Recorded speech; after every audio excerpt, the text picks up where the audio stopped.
Bom, o tema de hoje, vamos tratar aqui, né? A guerra da arte, ou a arte da guerra. A arte da guerra é um livro chinês, né? Esse aqui não é um trocadilho com a arte da guerra. Estou falando de um movimento de libertar ou aprisionar a manifestação do ser. Pois então, o primeiro teste que eu tenho que fazer, acho que eu tenho Henrique José de Souza, o fundador da Sociedade Brasileira de Homeópata. No livro Verdadeiro Caminho da Iniciação, um livro incrível, que quanto mais você lê, mais você vê que é um exercício para o desenvolvimento do outro, né?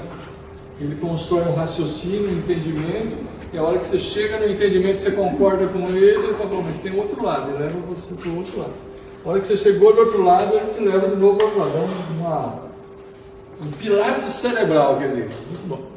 Muito bem, as referências que eu usei foi do professor Henrique, depois eu li da Nova Acrópole, um trabalho da professora Luciana Galvão, e tem uma publicação que se chama A Guerra da Arte, do Steven Pilsner. Esse cara ele é o autor, né, escritor. Esse livro, A Guerra da Arte, ele conta justamente a luta que é para ele escrever, que não é uma coisa fácil, né? Precisa ter uma disciplina. E o interessante é que, embora ele não seja filósofo, né, mas tem tudo a ver com filosofia o que ele está trazendo. E aí complementei também com um trabalho do Krishnamurti, que inclusive essa aula aqui está na internet, de 1984, em que ele explica a corrupção. E ele mostra, que os alunos estão perguntando para ele na Índia, né? Ele fala em inglês bem suavezinho, uma gracinha, parece aula de inglês ele falando em inglês, né? Bem inglês britânico, limpo, né? Não tem gíria, nada, tudo pausado. E aí pergunta para ele da corrupção, essa que tem aí das políticas e tal. Ele fala, isso aí isso é poeira, isso não é nada. A corrupção, de fato, ela está dentro do ser. E aí ele vai explicando como que acontece isso. Isso é lindo, sabe? Quando você entende a forma que ele explica, você fala, gente, é só arrumar isso aqui. Se arrumar isso aqui, não vai ter a galera de fora. O problema não está lá fora, está dentro de cada um de nós, né? Quando você para o carro em fila dupla, quando você não devolve o dinheiro do troco que o padeiro te deu errado, né? A corrupção está nessas coisas, né? A lei é para o outro, não é para mim, então... Aí que começa a confusão. Muito bem. Todos os movimentos filosóficos que sejam dignos dessa expressão se referenciaram à chamada resistência. A resistência do ser humano em se aperfeiçoar, em se desenvolver, né? E essa é a base do que nós vamos tratar aqui hoje, né? Que a luta interna do ser humano consigo mesmo para poder se melhorar. Essa luta interna que está em toda parte, e não exercer essa luta interna é que o Krishnamurti chamou de corrupção. A gente negar essa luta que existe dentro de nós. Ah, não, eu já sou perfeito, isso é corrupção. Ah, não, eu não tenho jeito de evoluir, isso é corrupção. Você é um ser em evolução, você não é um ser perfeito, você é um ser em aperfeiçoamento. Perfeito pode ser o teu corpo, se fizer um corte ele consegue sarar, consegue curar sozinho. Isso é perfeição, né? Uma máquina que se conserta sozinha, que é o corpo humano. Isso é maravilhoso. Agora, você, enquanto ser, enquanto alma, está em aperfeiçoamento constante. Volta aqui. Então nós vamos tratar, estou usando a mesma referência que apareceu no livro, que é justamente definir o inimigo, tornar-se um profissional e o reino superior, né? Essas três partes aqui, elas estão no livro A Guerra da Arte.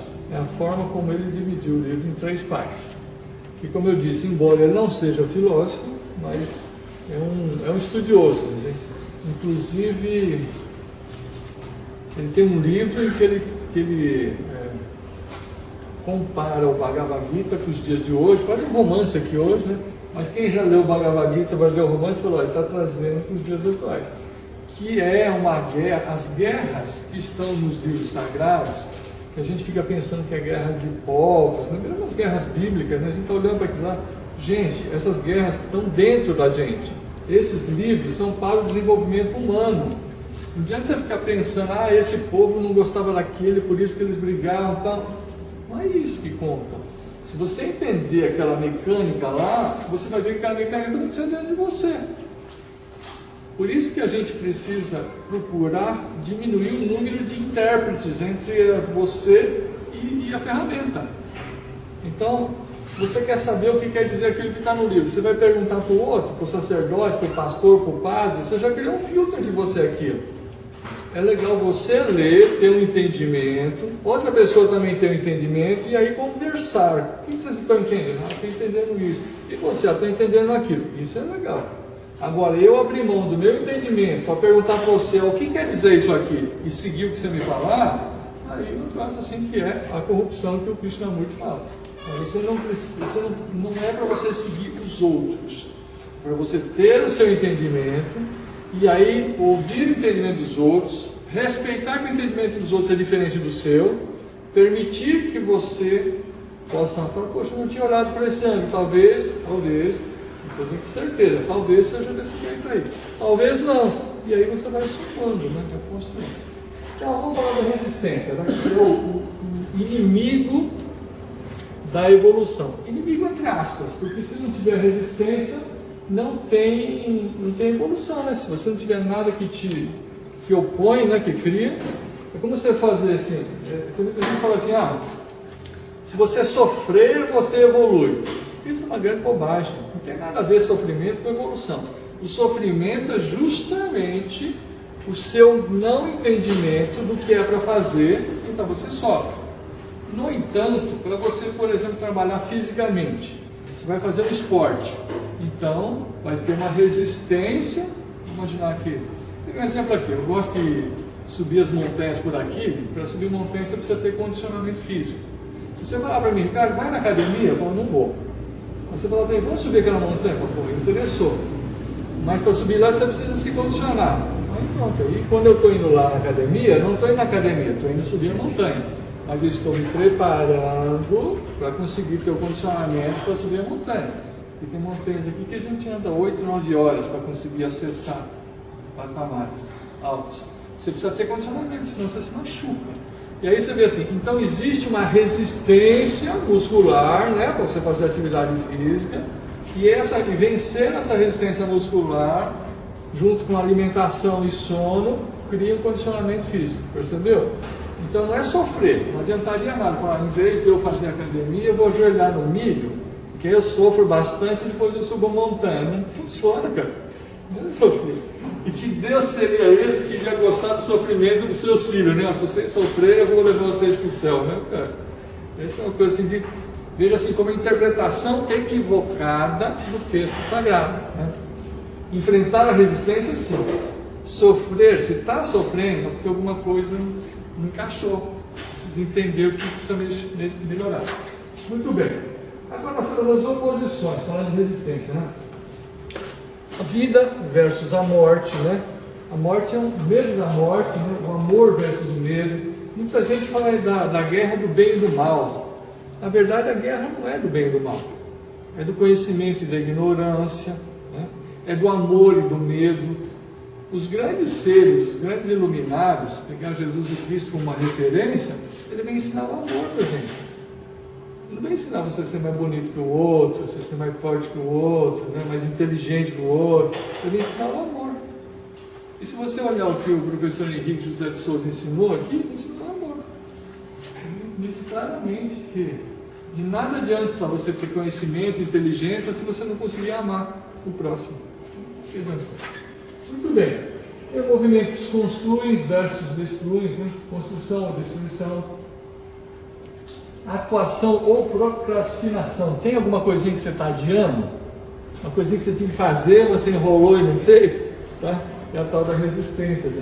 O que está nessa coluna aqui é sempre a resistência. Ó. Procrastinação. Aí você tem eu interno versus eu superficial. Vontade versus desejo. Perfeição por imperfeição. Proatividade, preguiça. Alguém aqui já teve preguiça alguma vez na vida? Você acredita nisso? Nunca viu isso, né? Então, nesse primeiro momento aqui, a gente está procurando identificar o tal de inimigo que é a resistência. Poderia usar uma linguagem, né? O inimigo usa da resistência para atrapalhar a nossa evolução. Aí nós estamos aqui, ó, ação intencional versus inércia, mudar ou não mudar, evolução, resistência, verdade versus crenças.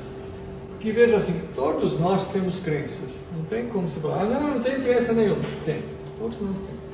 A questão é a seguinte, se a gente tiver flexibilidade para ir mudando, né? Eu acreditava desse jeito, mas agora você me explicou de um jeito que ficou melhor do que esse aqui. Então eu posso adotar esse outro aqui. Daqui a pouco eu encontro outra, que foi naquela linha, essa outra aqui complementou. Então a gente vai tendo uma mudança que é causa do desenvolvimento. Agora eu ficar preso numa crença antiga, ultrapassada, que não serve mais, né? Que não traz mais o resultado, aí ela se tornou negativa. E aí vamos colocar, as pessoas falam, mas então você é contra a religião? Eu não sou contra, eu sou a favor. Toda religião é boa e é ruim. Se ela está te ajudando a você se melhorar, ótimo, vai nela. Se ela está te impedindo de melhorar, aí ficou ruim. Então cabe a você conseguir medir se aquilo está sendo útil para o seu desenvolvimento ou não.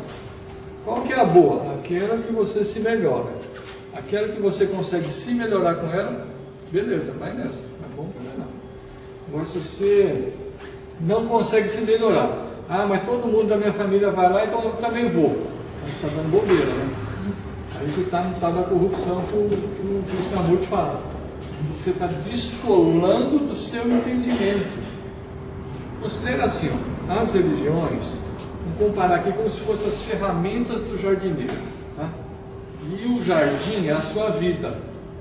Então, tanto faz se você vai usar ferramenta verdinha, amarelinha, cor-de-rosa, todas as ferramentas são boas. A diferença não é a ferramenta, a diferença é o jardineiro. O que o jardineiro faz com a ferramenta? Isso que é a diferença.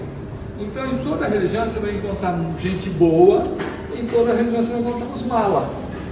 Então, tem como. Se você for nessa aqui, que essa aqui só tem gente boa. Não existe. Se você achar uma que indica que eu quero ver. Até hoje, todos que eu vi, tem de tudo, porque é da natureza humana. O ser humano é assim, tem de tudo. Né? Vamos ver o que mais temos aqui. Aqui é importante a gente tomar cuidado com isso aqui. Ó. O estado da arte que eu estou falando aqui, é movimento, que é o que se busca com a iniciação, é o estado da arte. O estado da arte é o que o professor Henrique chamava, dizia assim, nós temos os teósofos e os teosofistas. O teosofista é um cara que estudou teosofia, ele conhece os nomes das coisas, tal, e ele fala bonito, tal, né? Que é como se fizesse pregação, né? Legal, bonito, tá bom. Mas você consegue praticar isso aí? Praticar é teosofia, que é o que hoje se chama eubiose. Se você conseguir praticar, então você está fazendo, você está sendo um teósofo, você está flexível. Se você não consegue praticar, aí você se agarra na letra morta, né? Que é aqui, ó. A letra morta, a superficialidade, a fixação, isso é resistência. Tá? Então, quer ver um exemplo assim? Se você vai participar de um cerimonial, seja qual for, talvez você não entenda tudo, mas não custa nada você pegar o seu entendimento aqui e aos poucos você vai estudando, vai conversando e vai ampliando o seu entendimento. Isso é iniciação. Não, aqui sempre foi assim, aqui assim que tem que ser, esse vaso está empoeirado há 20 anos, ninguém tira o pó do vaso. Por que não? Ideia fixa.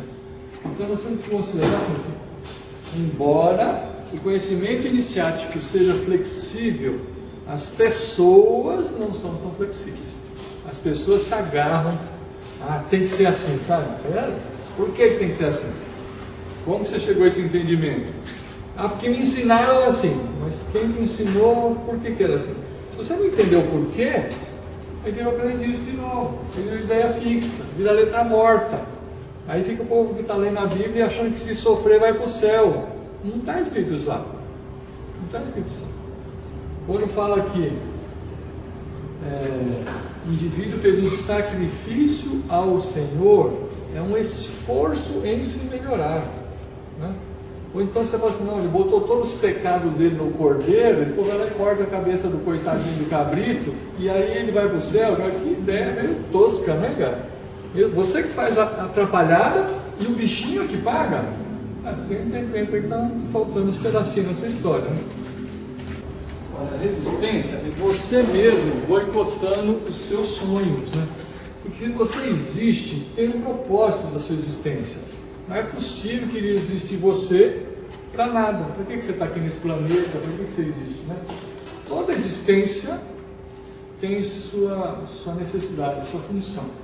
Então, de onde você está tirando essa ideia? Eu vou pegar uma referência, posso pegar em N lugares, vou pegar uma referência bíblica. Aí Jesus, o Cristo, fala o seguinte: nenhuma folha seca cai de uma árvore sem que a vontade do meu Pai assim o consinta. Como que é isso? Esse é um jeito bíblico de falar. Você poderia falar como causa e efeito, né? Todo efeito tem sua causa e toda causa tem seu efeito. Uma versão egípcia do mesmo ensinamento.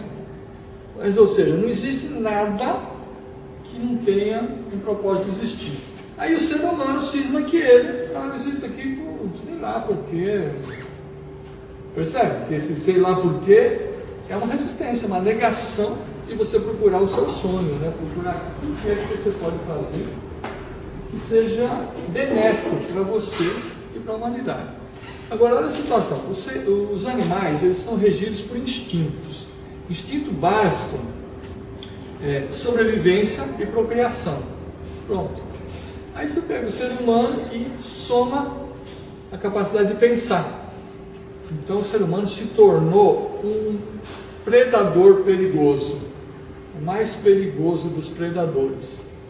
Só que aí você fala, bom, mas então ele ficou no topo da cadeia alimentar, ninguém vai predar o ser humano? Quem preda o ser humano? O ser humano. Ele é predador de si mesmo. Aí você já está pensando, aí o predador ele vai atacar os outros seres humanos? Acontece isso também. Mas o pior de tudo, não é de atacar os outros seres humanos, que os outros também podem reagir a atacar ele, né? É atacar a si mesmo. É a resistência, é negar a sua função aqui nessa existência, que é se melhorar e contribuir para a melhoria dos seus irmãos. É um engano que a gente costuma fazer o tempo todo, é o tal do urgente, né? A gente sempre tem alguma coisa urgente para fazer e o urgente entra no lugar do importante. Como é que eu vou saber o que é importante e o que é urgente?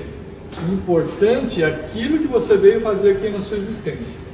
E urgente é todas aquelas coisas que vai aparecer a todo momento em volta para te desviar a atenção, para te levar para o outro lado, né?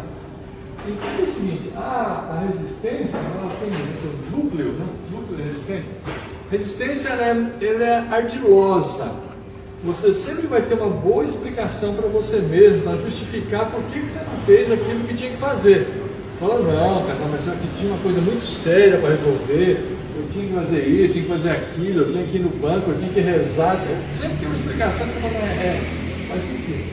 E a resistência é malandrinha, ela não fala para você, não faça. Ela fala, não, faz sim. Mas deixa para segunda-feira. Dia é sábado. Você conhece essa segunda-feira? Na história do Peter Pan tem a Terra do Nunca, né? E a segunda-feira deve ser a história do Peter Pan, porque é o dia do nunca, né? Tudo que vai para segunda-feira nunca chega na segunda-feira, né? Amanhã você faz. Então veja assim, a resistência é tão ardilosa que ela não confronta com você, ela não bate de frente. Você dá uma voltinha, fala assim, isso, que lindo esse teu sonho, né? O mundo vai ficar ótimo quando você fizer isso.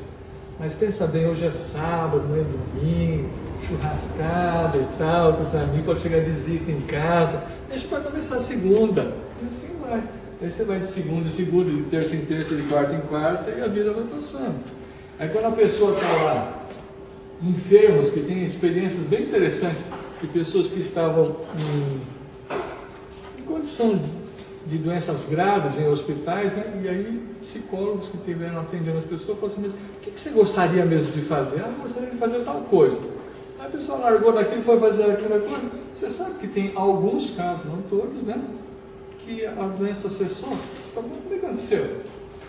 Isso é só porque ele venceu a resistência, cara. Quando ele viu que ia morrer mesmo, não tinha mais nada para perder, só a família que achou que era louco, né? Ah, você vai fazer isso para quê? E para você vencer a resistência, você vai ter que enfrentar as discordâncias das outras pessoas. Porque você não está aqui para agradar os outros. Você está aqui para fazer a sua função, né? É como um pai que quer agradar filho, tá? Quer ser amigo do filho. Você não está aqui para ser amigo do seu filho, está aqui para educá-lo, para que ele consiga ser uma pessoa que sobreviva sem você. Tem pessoas que eu conheço que têm filho com mais de 40 anos que vivem de mesada. Eu não vou falar nada para a pessoa, mas é uma situação muito dolorosa, né? Então, um filho com 40 anos não consegue ganhar o próprio sustento. Então, aquele pai, por mais amoroso que tenha sido, não deu certo. Não deu certo. O bichinho não consegue sobreviver sem ele. E o dia que o pai morrer, como vai ser? O coitadinho vai morrer de fome também, porque você não consegue sobreviver. Entende? A gente pensa assim, a função de ser pai e ser mãe é preparar o outro para sobreviver sem você. E muita gente que pensa que pode ter outra explicação para isso. Mas se você não conseguir que aquele outro serzinho que a vida botou sob a sua guarda, né, consiga sobreviver, então alguma coisa deu errado. Muito bem. Vamos olhar um pouquinho aqui do núcleo da resistência. Ó. É invisível, mas é sensível, né? É uma força centrífuga, ela leva você para fora, o tempo todo, para você olhar as coisas para fora, né? O que está na novela, o que está na internet, coisa sempre para fora, nada olhar para dentro. E se opõe a uma força centrífuga que seria você para dentro de você mesmo. É o medo de crescer, é a vitimização, né? Ah, mas você não sabe porque eu sou assim. Você não conheceu meu pai, você não conheceu minha mãe, você não... e assim vai, né? Tem explicação para tudo. E as explicações são razoáveis, gente. Você vê que não, olha, realmente, se eu tivesse na sua pele, eu já tinha me matado. Não, isso não. Você fica tão emocionado, né? Você vê que a resistência ela vai criando justificativas, né? Ó, ela mente, seduz, é multiforme nas justificativas, né? Acho que uma coisa gravíssima é isso, que é a crença de transferir o poder para o outro, né? Sempre é o outro que tem o poder, não é você, né? É porque o pai não deixou, a mãe não deixou, o padre, o pastor, o patrão, o marido, a mulher, sempre alguém, se não fosse ele, eu tinha feito, né? Assim vai, né? E aí nós vamos chegar, aqui tem uma boa dica aqui, né? Primeira coisa que tem que considerar é o seguinte: a resistência joga para ganhar, ela não joga para perder. Ela é muito forte. Essa resistência, a gente poderia, se for olhar a leitura do Carl Gustav Jung, seria o seu lado sombra, né? O seu lado sombra está aí, cara. Você não gosta de admitir que ele existe, mas ele existe e está aí e está te sacaneando, tá? Ele é ardiloso. Né? Bom, agora uma boa dica para você reconhecer o que você veio fazer aqui, está aqui, ó. O que mais a resistência te impede de fazer, provavelmente, é o que você veio fazer aqui. Se tem uma coisa que você tem vontade de fazer e tal, mas toda vez que você vai fazer, acontece alguma coisa que te impede, você vai fazer e acontece alguma coisa que te impede, chega a visita, aí o telefone toca, aí a criança chora, o marido chama, presta atenção, aí tem uma boa dica, uma coisa que parece às vezes uma coisa bobeirinha, sabe, gente? Uma coisa simplesinha, mas de repente é exatamente essa que é para você começar a fazer, né? Porque ela está sendo bombardeada com muita frequência pela resistência. Nós vamos ver o que mais que temos aqui. Problemas, brigas, discussões, ansiedade, depressão, são formas de resistência. Nessa questão, por exemplo, ansiedade e depressão são sintomas. Não existe ansiedade e depressão? Não existe. Se eu pegar a lei de Pareto de 80-20, de cada 10 casos, 2 são reais, os outros 8 não. Como que não são os outros 8? Os outros 8 são uma angústia pela sua negação de não estar fazendo o que é para você fazer. Uma angústia existencial. Então, se você não está fazendo o que é para você fazer na sua existência, naturalmente você vai ficar angustiado. sempre me senti esquisito. Esse esquisito, você vai lá no psiquiatra e ele vai te dar ou um estimulante, se você estiver tristinho, ou um sedante, né? Vai baixar você, mas está muito agitado, vamos sedar você, né? Está muito acelerado, está ansioso, você não, né? Que essas duas situações não tem nada a ver se você dá uma pessoa, você precisa dar condições dela entender o que é que está acontecendo que está te levando a essa situação. E aí poder encontrar um movimento que tira essa ansiedade, que tira esse desconforto. Né? Podemos dizer que isso é a saudade de você mesmo. Né? Saudade de você mesmo. É como você ter saudade de alguma coisa que você não conhece. Tá? Então, que esse você mesmo está aí dentro de si. Está gritando para você atendê-lo. Né? Agora, diferente do físico, né? Que se você não se alimentar, o físico grita. Né? Se não come, você vai acabar fora. Ou se você não cuidar do seu físico, você adoece. Né? Diferente disso, a alma é tolerante. Né? Bom, essa frustração de você não estar fazendo o que é a sua finalidade de vida, né? Seu propósito existencial, vai levar para a autodestruição. Né? Crítica, sabotagem, resistência nos leva aos medos. Né? A inflação do ego, de se achar que é melhor do que é de verdade, achar que é melhor que os outros. Né? Como que alguém pode ser melhor do que outro alguém? Cada um é o que é e pronto. Ah, porque você é mais rápido que o outro correndo, mas não é que o outro que vai ser mais rápido que você. Não tem essa coisa assim. Esse mais e menos sempre vai depender da referência que você leva em conta. Né? Hoje está quente o dia? Está quente a noite? Comparado com o quê? Com a outra que estava mais fria, está quente. Comparado com a outra que está mais quente, está fresco. Né?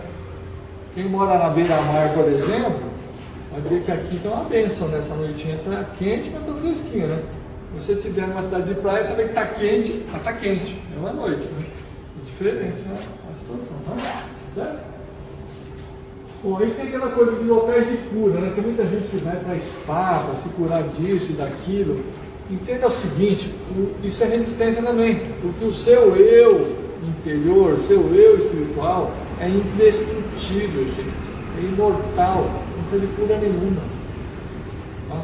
Quem precisa de cura é a alma que está enrolando, né? Está sabotando. Né? Agora vamos ver, vamos fazer a virada do jogo. Né? A virada do jogo está em tornar-se um profissional. Um profissional é uma questão de postura. Né? Ser profissional é uma postura. Qual é a diferença do profissional do amador?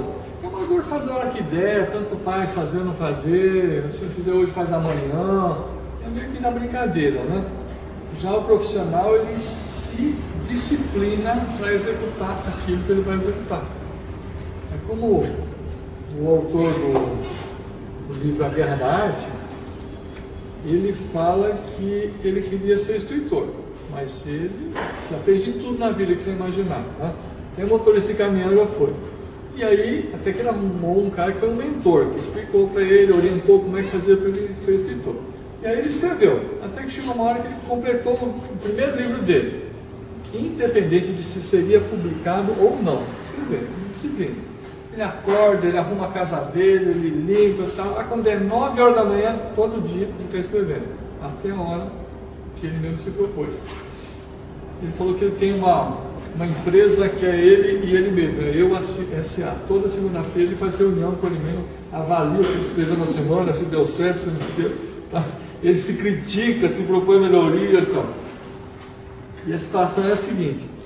Se você tem uma disciplina, assim, né, quando ele acabou esse primeiro livro, ele telefonou para o cara, falou assim, acabei, e agora?